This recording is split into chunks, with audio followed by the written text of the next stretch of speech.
Cleopatra ruled with what Rome couldn't quantify: desire. She commanded no legions that could match Caesar's. She controlled no treasury that rivaled Rome's plunder. Her kingdom was a shadow of its former glory, a once great civilization now reduced to a strategic asset on the Mediterranean game board. Yet for 2 decades she held the most powerful men in the world captive, not with force, with belief.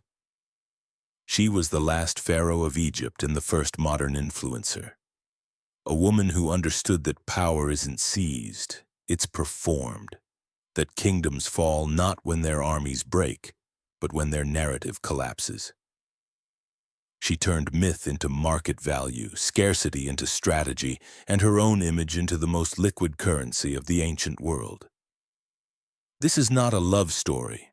This is an economics lesson disguised as romance. To understand Cleopatra's genius, you must first understand her impossible position. Egypt in 31 BC was a nation on borrowed time. The Ptolemaic dynasty, Greek rulers governing African wealth, had spent 3 centuries hemorrhaging legitimacy and solvency. Rome had become the underwriter of Mediterranean power, lending military protection in exchange for tribute, grain, and subservience. Egypt was too valuable to ignore and too weak to defend itself. Its wheat fed Rome's masses. Its gold financed Rome's ambitions. But Rome had a problem. Direct annexation would trigger instability. What Rome needed was a client state, a friendly regime, a puppet with enough credibility to govern but not enough independence to resist. Enter Cleopatra. 18 years old, brilliant, multilingual, and catastrophically aware of her precarious inheritance. Her father had died drowning in debt to Roman creditors. Her siblings plotted against her with the subtlety of ambition untempered by strategy. She had one asset, not beauty, though history would rewrite it that way: information.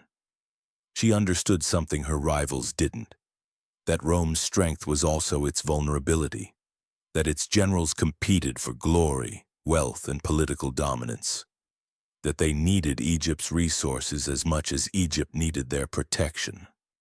The question wasn't whether Egypt would fall into Rome's orbit. The question was, which Roman would claim the prize, and what price Cleopatra could extract for choosing him. Power, she realized, wasn't about military strength. It was about making yourself indispensable to those who had it. Seduction is a word history has weaponized against her. But strip away the romantic mythology, and what remains is something far more sophisticated. Strategic scarcity, theater as negotiation, the monetization of mystique. When Julius Caesar arrived in Alexandria, he found a kingdom in civil war. Cleopatra's brother-husband Ptolemy XIII controlled the palace, the army, and the treasury. She controlled nothing, except narrative.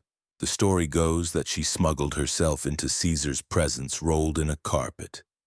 A romantic flourish, history claims. But consider the mechanics. Caesar was a pragmatist, not a romantic. He had seen 1,000 petitioners, heard 1,000 pleas. What Cleopatra offered wasn't charm, it was signal. She demonstrated audacity, intelligence, and a willingness to risk everything for an audience. She made herself memorable in a world where power brokers met dozens of supplicants daily. And then she made herself necessary. Caesar needed legitimacy in Egypt to secure its grain supply without triggering Roman political backlash. Cleopatra needed military force to reclaim her throne. The alliance wasn't a romance, it was a merger. She offered him regional stability and the veneer of supporting legitimate rule. He offered her Roman legions and the implicit threat that came with them. But here's where her genius transcends simple alliance building. She didn't just secure Caesar's support, she bore his son. Caesarion. The child wasn't an accident of passion.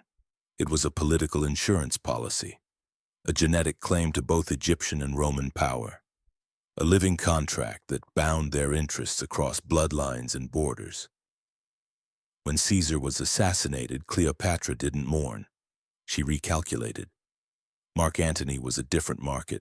Where Caesar valued efficiency and legitimacy, Antony craved spectacle and validation. So Cleopatra delivered it. Her arrival at Tarsus in 41 BC remains one of history's greatest exercises in brand architecture. She sailed up the Cydnus River on a golden barge with purple sails and silver oars. She reclined beneath a canopy of gold cloth, dressed as Aphrodite, fanned by attendants costumed as cupids.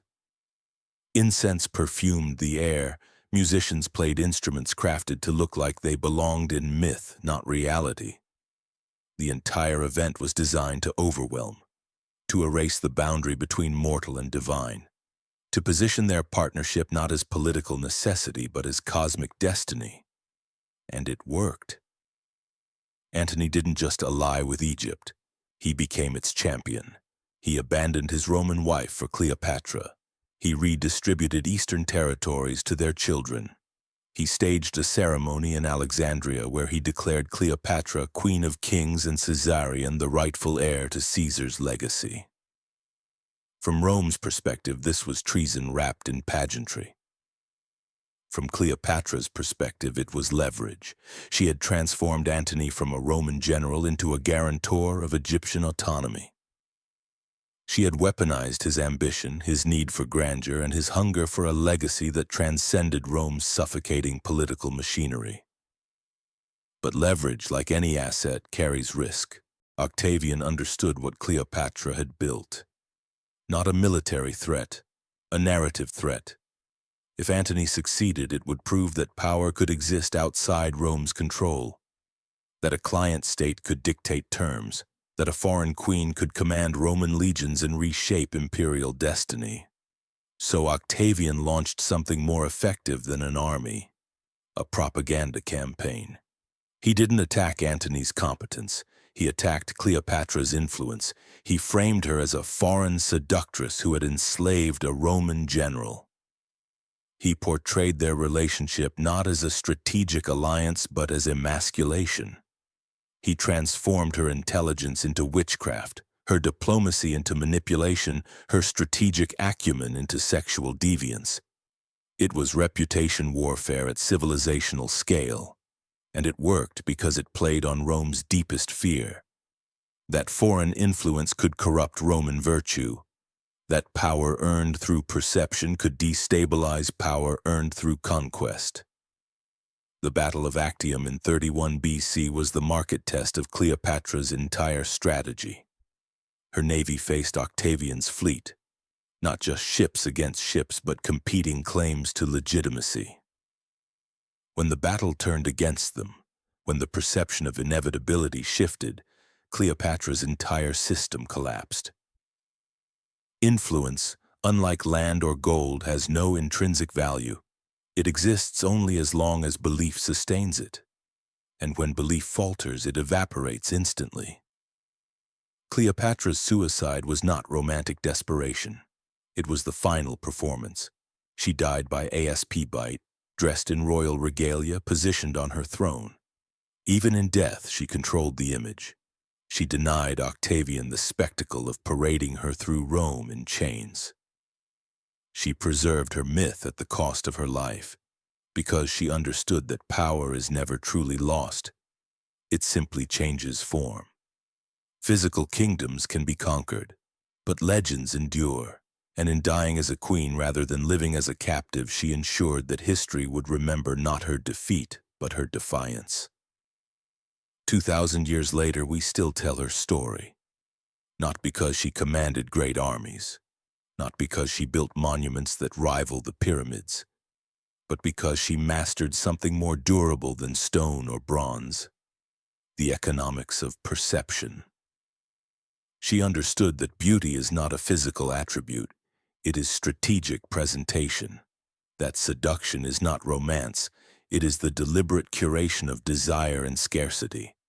That power is not held through force, it is maintained through narrative control. Modern influencers monetize attention. Politicians weaponize image. Corporations spend billions constructing brand mythology. All of them, whether they know it or not, are descendants of Cleopatra's strategy. The platforms have changed. The mechanics remain identical. But her story carries a warning as potent as its inspiration. Influence is fragile. It requires constant performance, perpetual reinvention, and the ability to read shifting markets of belief. The moment your audience stops believing, the moment your patrons find better returns elsewhere, the entire structure collapses. Cleopatra understood that power is not held, it is believed. But when belief fades, even a queen becomes a cautionary tale.